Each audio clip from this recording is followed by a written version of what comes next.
Што треба да имаат на ум универзитетите, професорите и младите во погледот на вештачката интелигенција? Па добро, пред да почнеме да зборуваме на ова прашање, мислам дека треба да го видиме контекстот во кој што се наоѓаме сите во последните 30 до 40 години.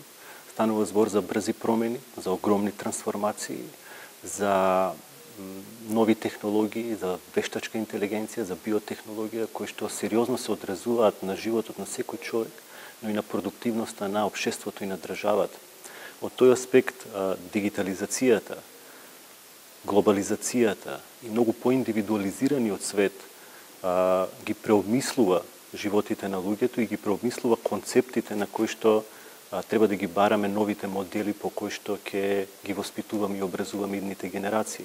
Во тој аспект, образовните политики и образовните системи се повеќе бараат начини, решенија за воведување на овие технологии со цел подобрување на продуктивноста и на процесот на учење и поучување.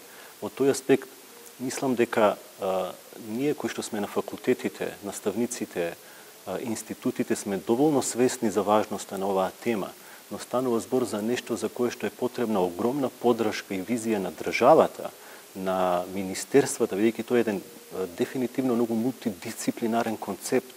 Кај нас доаѓаат резултатите од истражувањата на инженерите, на иноваторите, на инвеститорите, кои што се многу силни на брзата динамика на пазарот на труд, а ние како педагози, како социолози, како луѓе од општествените, од хуманистичките науки, треба да ги најдеме формите како со целото тоа да најдеме форма за подобар концепт на образование. Од таа смисла мислам дека треба многу посериозно да пристапиме на овие теми сите во општеството со цел да создадеме еден поинаков концепт на движење, на поинаква динамика на она што треба всушност да представува образование, бидејќи тоа ќе даде одговор на многу прашања кои што се важни во општеството и ќе го подигне квалитетот на општеството. Како во сиот овој спектар на достапност на вештачката интелигенција и се што ни нуди може да опстане критичкото мислење што е нели круцијално за еден образовен процес? Па тоа е можеби најважното прашање сега за нас во образованието, особено за педагозите, за луѓето кои што се бават со методиката, со деталите на знаењето на професијата во наставата. Мислам дека критичкото мислење е клучно, бидејќи тука не станува збор за фаворизирање на дигитализацијата, на дигиталната технологија или за спротивставување на традиционалните модели на настава. Овде станува збор за мудроста на знаењето на сите нас во образованието, која е мерката на примена, со цел дали користењето на овие технологии ќе направат дополнителна вредност во учењето и поучувањето. Тоа е клучното прашање.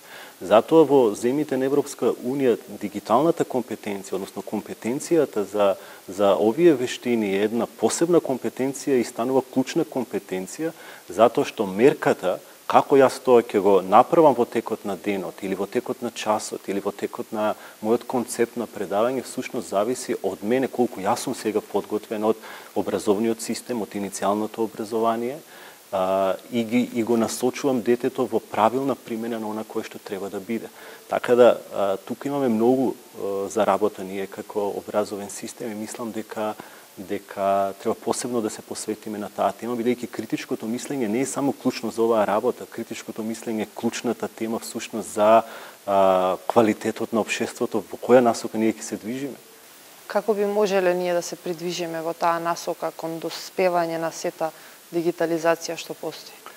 Па мислам дека треба да се пристапи многу посериозно прво од владата, од државата, бидејќи ова е всушност визија на државата. Ние како наставници, како универзитети, како факултети можеме да имаме свое гледање на нештата, можеме да искористиме некакви позитивни примери од праксата. Но овде станува збор за цел хардвер и софтвер на системот, станува збор за една поддршка на институциите, за поддршка на овој модел кој што всушност треба да биде една посериозен исчекор во општеството. Добро е тоа што имаме Министерство за информатичко општество, но станува збор за еден многу по-мултидисциплинарен пристап, станува збор за една поголема инвестиција во дигитализација на општеството, на образовниот систем, за отворење на катедри за вештачка интелигенција, за наоѓање на позитивни примери како тоа веќе некој го прави во земјите во светот со огромни искуства, некој веќе има 10 годишно или подолго искуство од овие теми. И ние треба да ги искористиме тие примери, се со цел да можеме да го фатиме, да ја фатиме динамиката на овој глобален тренд во кој што се движат образовните системи.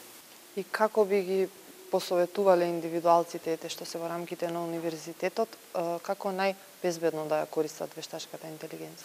Па јас мислам дека голем дел од нас имаме скромно познавање на овие теми. Нам ни се потребни обуки, ни се потребни насоки, ни се потребни вакви симпозиуми и конференции кои што се случуваат денес. Има луѓе кои што го работат тоа во нашето општество, треба да се искористат сите нивни знаења, но треба да се направи една мрежа, една визија, една стратегија за тоа како тоа да се применува. Веќе едно е дигитализација во основно образование, друго е во средно образование, сосема трето е тоа во високото образование, сосема нешто друго е во наука, во инженерство, во иновации, во поддршка, во создавање на такви think tankoви, организации, промовирање и барање на индивидуалци кои што сериозно планираат да се бават во иднината на оваа тема.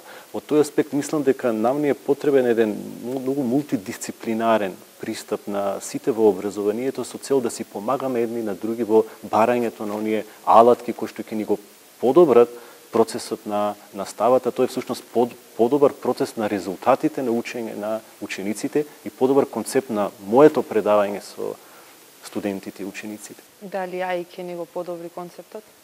Јас мислам да. Мислам да, ако сме мудри, ако сме посветени на оваа тема, затоа што многу истражувања покажуваат дека кај децата можат многу подобро да визуализираат, можат повеќе да експериментираат, можат подобро да ги тестираат своите истражувања, своите судови. Може да се персонализира образованието, нешто кое што е многу важно, а за кое што е многу скапо да го направите тоа. Така да јас дигитализацијата како феномен, како цел концепт, не само вештачката интелигенција, ја гледам како една поддршка на ученикот во неговата индивидуализација во учењето, и тука треба да помогне многу наставникот, а во делот на подобрување на моите вештини ја гледам како нешто кое што јас можам да го искористам за да можам тоа подобро да го представам кај студентите, кај учениците. Јас мислам дека ова е нешто кое што може да го подобри образовниот систем и да го подобри општеството и животот, на квалитетот на животот на луѓето. Благодарам. И благодарам на поканата.